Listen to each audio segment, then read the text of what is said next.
After this international break, I've got 3 starting players injured. Hello guys, I have to be honest, I'm pretty devastated because after that international break, I've got 3 of my starting players injured. Yeah, Estupiñán was injured before that, but I have a little suspicion that he may be good to go. But 2 more players got injured, so my transfer plans are going sideways. But now let's discuss the team first of all. Johnston against Luton, he's the obvious choice. As you can see, Turner is playing against Brighton, but Turner is not even starting right now, so Johnston is the only keeper that I can rely on. And an away fixture to Luton is a pretty good fixture for Johnston to take a clean sheet. Trippier against Chelsea, I believe that he can score points in basically every game, so I'm not benching him. The same reason goes for Trent as well. I know it's an away fixture to City, and City are very good at home, but Trent is so expensive, he's around the 8 million mark, so that there is no way that I'm benching him, regardless of who he's playing against. I expect something big from him, maybe a set piece, maybe something like that, a long shot. Those games are decided by the small details, and I believe that Trent is a very good player that can decide a lot of games. And the final guy that I'm opting for is Estupiñán. I know that he has a muscle injury and he wouldn't be rushed back into, but I have Mati Cash on the bench and he can swap for Estupiñán, so I'm not worried in that department. I know Cash is having an away fixture to Spurs, and Spurs are playing very well, but Aston Villa can score goals basically against anyone, and against the better and attacking oppositions, Aston Villa on the counter are pretty good, so Machi Cash is going to be a pretty okay substitute for Estupiñán if Estupiñán is still injured. Salah, he got the captain armband this week because Bowen is rumored to be injured. He missed the 2 games of England squad in the international break because he got an injury between 2 of them. He was expected to start in the second one, but he didn't because he got an injury. It was rumored to be a pretty heavy injury, but now I see rumors that he may be even starting in game week 13, so he remains into the squad. And Salah gets the armband because he is always ever present and away from home on the counter. Liverpool can do a lot of damage, and I believe Salah is the ideal guy to do that damage. The other captain option in my team is Saka against Brentford, but Brentford at home play very well, let's be honest. And I'm not expecting a pretty big win for Arsenal, so I'm not opting for Saka as my captain.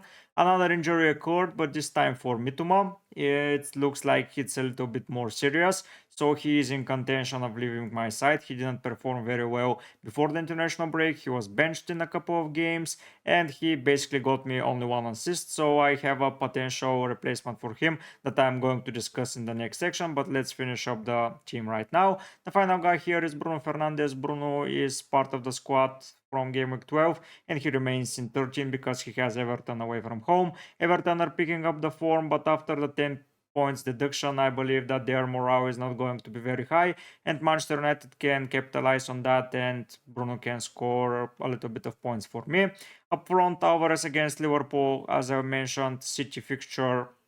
Whoever they play at home, they can score a lot of goals, and Alvarez is pretty good against the big 6 teams, so I'm relying on him. And Ollie Watkins against Spurs is a very good option as well. As already mentioned on the counter, Spurs are without their 2 starting center backs, and they have a little bit more problems in midfield as well, so Watkins can do a lot of damage. Riley on my bench is not playing, and Archer is the guy that can replace Bowen if Bowen is out, but basically I hope that Bowen is okay. He has the time to return to some fitness, and they need to win, even though it's a fixture against Burnley. I believe that West Ham need those 3 points, and Bowen may be rested in Europe League, but now in the Prem he will be playing. If not, Archer against Bournemouth is an ideal replacement. I have 2 transfers that I'm deliberating between, and if Mitoma is rumored, I'm going to do the one of them. But now let's jump and see how the transfers are looking like and what most likely my final decision is going to be heading into game week 13. Here are the 2 transfers that I'm deliberating. First of all, Mati Cash to Saliba. Aston Villa's fixture run is not looking good after game week 14, but in game week 14 they are playing Bournemouth, so I may hold Mati Cash for that period, but it looks like a right time to swap him for a defender who is having better fixture run, and Arsenal are having a pretty okay fixture run in the next 4 game weeks, so that's why I'm considering bringing in Saliba. But the thing that is swinging for me is that Mitoma is out as well. Most probably is out, while Cash is going to play some minutes for sure. And the guy that I'm opting for here in midfield is going to be Palmer. I believe being on penalties and Kunku returning back into the side, they are going to be looking more dangerous. He's scoring goals from open play, he's assisting goals, and he's playing very well. He's on a very high form. He's doing fine, so I'm most probably opting for Palmer. If I'm replacing Mitoma, I have the opportunity to go for Mbumo as well, but he has one more difficult fixture, then it's several easy ones, then it's a blank. I don't want to go once again and think about opting for Mbumo and then swapping him and then bringing in Palmer. I want to be ahead of the game, and he's already too highly owned in my opinion and for my liking, so I want to capitalize on that and maybe bring Palmer right now. I know it's Newcastle away, but Newcastle are a little bit leaky. Then it's Brighton, then it's Manchester United, not the two best defenses in the league, so I believe Palmer can bring me a lot of points. But the most probable transfer, if everyone is fit, is going to be cash to Saliba, so I can have a playing defender with an okay fixture. If Estupinian is out, Estupinian is not being taken out of the side because I think that he's going to return to the side and then he's going to start playing.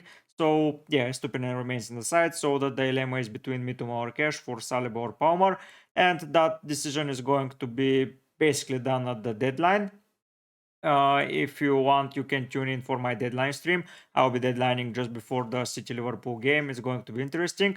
But now let's go and see how my team is looking with the transfer that I'm most probably going to make. And the transfer that I'm most probably going to make is going to be Palmer for Mitoma. I believe that I need the strongest attacking lineup possible, and with an injury to Bowen, which may keep happening. So Archer will join him, and if Cash replaces Stupnian, I wouldn't have anyone to replace Mitoma, and Mitoma is going to be preserved for sure because he's not going to be risked, let's be honest. So most probably I'm going to put in Palmer. That means that Trippier and Palmer will clash against each other, but I hope for a goal contribution for both of them, and the points are going to come in the next couple of game weeks. The other transfer that I'm thinking about is Mbumo. It was a mistake bringing in Mitoma for Mbumo, but we all make mistakes, so I'm not too worried about making that one. But yeah, Palmer for Mitoma. Palmer is a penalty taker, so my lineup is now with 5 penalty takers: Salah, Bowen, Saka, Palmer, and Fernandes. Yes, so 5 penalty takers. That looks way better than only 2 or 3, just like I had after I started the No Haaland project. Watkins is earning good points. Trent and Trippier on set pieces, so that's good enough. Machikesh is good enough as well. Archer is little when he has the chance, so yeah. I'm pretty confident going into game week 13. A lot of away fixtures, only one fixture at home. But you know, sometimes the away fixtures prove out to return the most points. If you enjoy my content and want to see more of my team selections and other type of videos, please subscribe to the channel. But for now, guys, I'll be heading out. Bye!